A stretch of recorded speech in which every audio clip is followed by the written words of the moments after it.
আজকে চলেন আপনাদেরকে দেখাই যে আমাদের 16 সপ্তাহের 10 জন সদস্যের কতগুলো টাকা আমরা জমাতে পেরেছি। 10 জন সদস্য একই ব্যাংকে, কেমন একটা আজব না? হ্যাঁ, আজব। এটা জানতে হলে পুরো ভিডিওটা আপনাকে দেখতে হবে। আর পুরো ভিডিওটা দেখতে পারলে আশা করি আপনার অনেক উপকারেই লাগবে। হয়তো আপনিও এরকমভাবে 10 জন সদস্যকে নিয়ে বা তার বেশি সংখ্যক মানুষকে নিয়ে কাজটা করতে পারেন। আসলে আমি এখানে 10 থেকে 12-13 জন ছোট বড় দিয়ে এখানে আমি এই সঞ্চয়টা জমিয়েছি। এই সঞ্চয়টা জমানো হচ্ছে আমাদের ঈদের মার্কেটের জন্য। ঈদের সময় যখন আমরা কেনাকাটা করতে যাই তখন আমাদের টাকায় টান পড়ে যায়। পরিবার থেকে আমাদের কর্তামশাই যে টাকা দেয় তাতে অনেকটা টান পড়ে যায়। এটা আমি প্রমাণ পেয়েছি, কারণ আমি নিজে তো বিক্রি করি। আমার কাছে এমন অনেক কাস্টমার আসে পছন্দ অনুযায়ী জিনিস কিনতে পারে না টাকার জন্য। তো সেই জায়গা থেকে আমি সিদ্ধান্ত নিয়েছিলাম আর বাচ্চাদেরকে বলেছিলাম, প্রথমে কাজটা আমি বাচ্চাদেরকে নিয়ে শুরু করতে চেয়েছি। তো বাচ্চাদেরকে বললাম, তোমরা তো প্রত্যেক দিন কত টাকা খেয়ে ফেলো, তাহলে প্রত্যেক সপ্তাহে আমার কাছে 20 টাকা করে জমা রাখবা। এটা আমি তোমাদের কোরবানি ঈদের সময় ভেঙে দেব। তো কিছু বাচ্চা প্রায় 9-10 জনের মতো ওরা সবাই রাজি হলো আর আমার কাছে টাকা রাখতে শুরু করলো। আজকে ওদের টাকা আমি ভেঙে দিয়েতে ওরা অনেক খুশি। তো আমাদের এই আইডিয়াটা কেমন হয়েছে এটা অবশ্যই কিন্তু আপনারা কমেন্ট করে বলবেন, অবশ্যই বলবেন। টাকা গোছাতে যে বাচ্চারা কিন্তু আসলে দেখেন অনেক খুশি, ওরা কিন্তু অনেক মজা করছে। এই যে বাচ্চাগুলো দেখছেন, এই সঞ্চয়কারী কিন্তু এরাই সবাই। এদেরকে বললাম যে তোমরা প্রত্যেকটা সপ্তাহে 20 টাকা করে আমার কাছে জমা দেবে, কারণ তোমরা তো ওরকম 20 টাকা প্রতিদিন খেয়েই ফেলো। তো প্রথমে কিছু বাচ্চারা রাজি হলো, পরে আবার 2-1 জন সরেও গেল, কারণ ওই বাচ্চা ফ্যামিলিতে যারা আছে তারা তো আর এক হয় না। হাতের 5টা আঙুল যেমন সমান হয় না, প্রত্যেকটা মানুষও সমান হয় না। আর তাছাড়া আমি এলাকাতে নতুন ছিলাম, আমি এখানে নতুন বাড়ি করেছি, আমি সবার কাছেই নতুন। আমাকে কেন সবাই ভরসা করবে বা বিশ্বাস করবে? তো যারা আমাকে ভরসা আর বিশ্বাস করেছিল তারা সবাই 20 টাকা করে জমা রাখতে শুরু করলো। আজকে তাদের খুশির দিন। টাকাগুলো ভেঙে দিয়েছি, সবাই নাড়াচাড়া করছে, গোনাগুনি করছে। তো আমি সবাইকে একে একে যার যার টাকা তাকে বুঝাইয়ে দিচ্ছিলাম। এখানে 20 টাকা করে রাখার কথা থাকলেও কেউ সপ্তাহে 25 টাকা, কেউ 50 টাকা, যে যেমন পেরেছে সে তেমনভাবেই রেখেছে। আমি বলেছি আচ্ছা ঠিক আছে রাখো, সমস্যা নেই। তো ওরা ওদের মতো করে রেখেছে আর আজকে ওদেরটা ওরা বুঝে নিল। ওরা ওদের টাকা দিয়ে ইচ্ছা মতো কেনাকাটা করবে।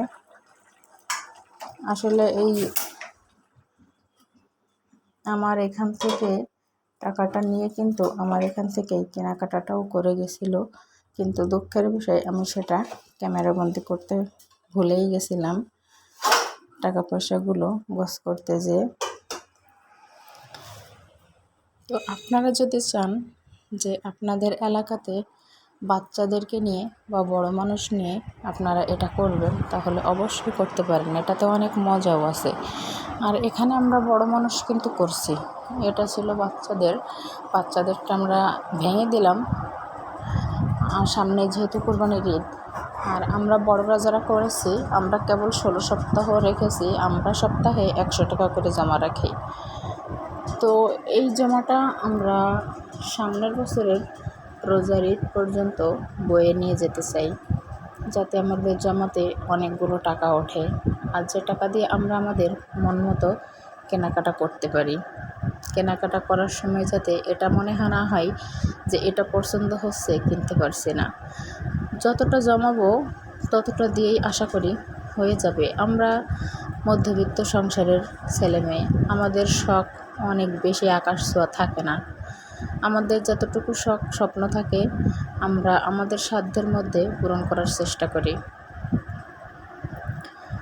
তারপর অনেক সময় সাধ্যতে কুলায়ে ওঠে না, যার জন্য এই সিদ্ধান্ত নিলাম। তো আমার এই সিদ্ধান্তটা কেমন হয়েছে আপনারা সবাই একটু প্লিজ কমেন্ট করে জানাবেন। আর আপনাদের যদি ভালো লাগে আপনি আপনার এলাকাতে করতে পারেন। আপনার আশপাশে বেশি লোকের প্রয়োজন হবে না। আপনি সর্বপ্রথম 5 থেকে 6 জন নিয়ে শুরু করবেন, তাতেই দেখবেন পরে আপনার লোকজন বাড়বে। এতে কিন্তু আপনার 4 আনা কোনো লাভ হবে না, কিন্তু আপনার লসও হবে না। আর 4 আনা লাভ না হলেও ভুল হবে, এতে আপনার লাভটা হবে কি, আপনি ওই বাচ্চাগুলোকে আনন্দ দিতে পারবেন। আর যদি বড় মানুষ হয় তারাও আনন্দ পাবে।